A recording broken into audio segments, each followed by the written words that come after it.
공수처는 내란죄 수사권이 없습니다.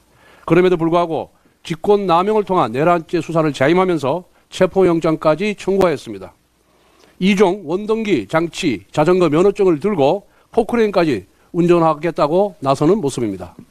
대통령 탄핵만 시급한 것이 아닙니다. 장관, 방통위원장, 감사원장, 중앙지검장 탄핵도 대단히 시급하고 중요합니다. 지금 국무회의가 온통 권한대행 회의가 되어 있습니다. 탄핵을 행정부 곧박독으로 사용하는 민주당의 협박 정치에 헌재가 경종을 울리지 않는다면 작금의 국정 혼란은 수습이 될 수 없습니다.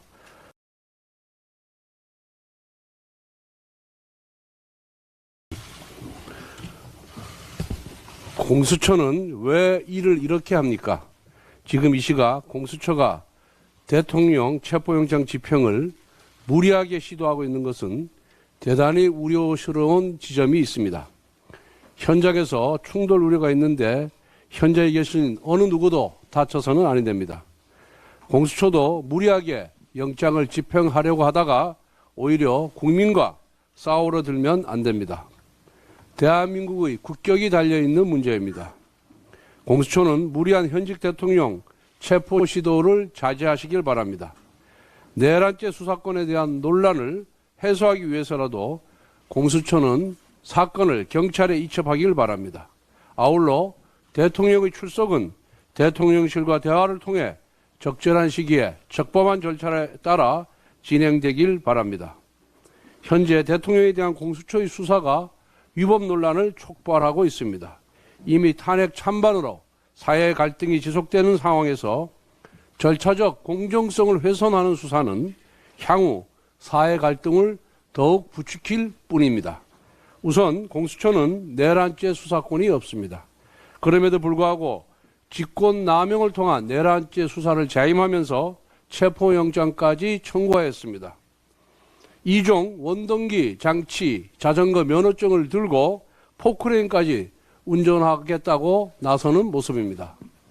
또한 공수처가 청구한 영장에도 문제가 있습니다. 통상 공수처의 영장은 서울중앙지법에서 해왔습니다. 그런데 이번에는 유독 서부지법에 신청했습니다. 편의적인 판사 쇼핑을 했다는 지적이 나와도 할 말이 없는 상황입니다. 게다가 공수처가 발부받은 수색영장에 형사소송법 제110조, 제111조의 적용은 예외로 한다라는 내용이 명시되어 있습니다. 군사상, 공무상 비밀 장소 수색에 기관 허락이 필요하다는 조항을 판사가 자의적으로 삭제한 것입니다. 판사는 법의 영역 안에서 법적 판단을 하는 사람입니다. 그런데 이번 영장 전담 판사는 법의 영역 밖에서 법의 적용 여부를 자의적으로 판단했습니다. 즉 판사가 법 위에 선 것입니다. 사법부 역시 국정 운영의 한 축입니다. 그런데 사법부 일원인 영장 전담 판사가 입법권을 침해하는 것은 상권 분립의 헌정 질서를 훼손하는 몰권 행위입니다. 사법부는 해당 판사를 직무 배제하여야만 합니다. 공수처와 사법부에 촉구합니다. 민주주의와 법치주의는 적법 절차의 원칙을 통해서만 구현됩니다. 정치적인 이유로 원칙에 예를 적용하기 시작하면 결국 정치가 법치를 훼손하는 것입니다. 이 모든 논란의 원인은 공수처가 내란죄 수사 권한이 없기 때문입니다. 그렇다면 공수처는 대통령실과 적절하게 협의해서 영장 청구 등 수사를 진행하든지 아니면 완전히 수사에서 손을 떼고 경찰의 수사를 맡기든지 해야 할 것입니다. 헌법재판소가 연일 대통령 탄핵 소추안을 조속히 처리하겠다고 합니다. 대통령 탄핵만 시급한 것이 아닙니다. 장관, 방통위원장, 감사원장, 중앙지검장 탄핵도 대단히 시급하고 중요합니다. 지금 국무회의가 온통 권한대행 회의가 되어 있습니다.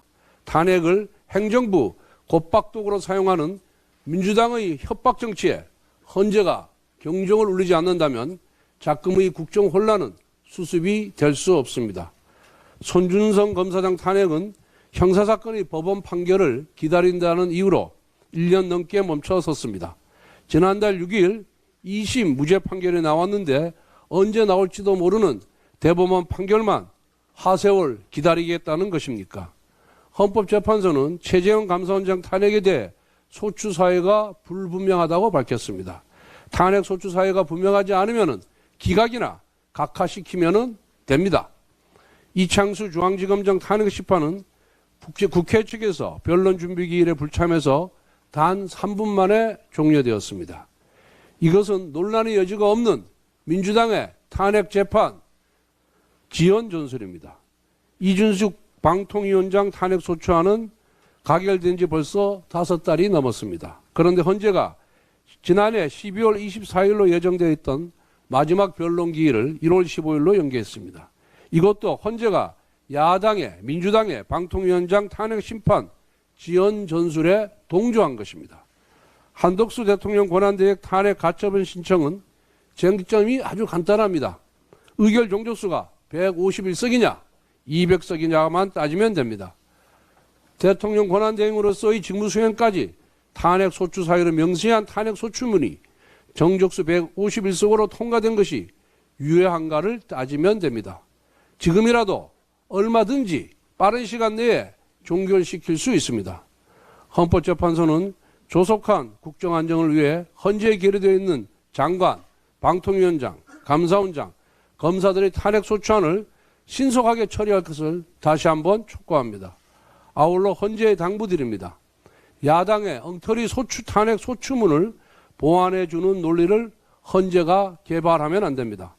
헌재는 국회가 제출한 탄핵 소추문에 입각해서 판단한 다음 인용, 기각, 각하 중에서 결론만 내면 됩니다. 국회가 탄핵 소추를 발의할 때는 중대한 헌법 또는 법률에 대한 위반 사항이 있는지를 명확히 심사하고 논란의 소지가 없는 탄핵 소추문을 작성하도록 헌법재판소가 준엄한 명령을 내릴 것을 촉구합니다.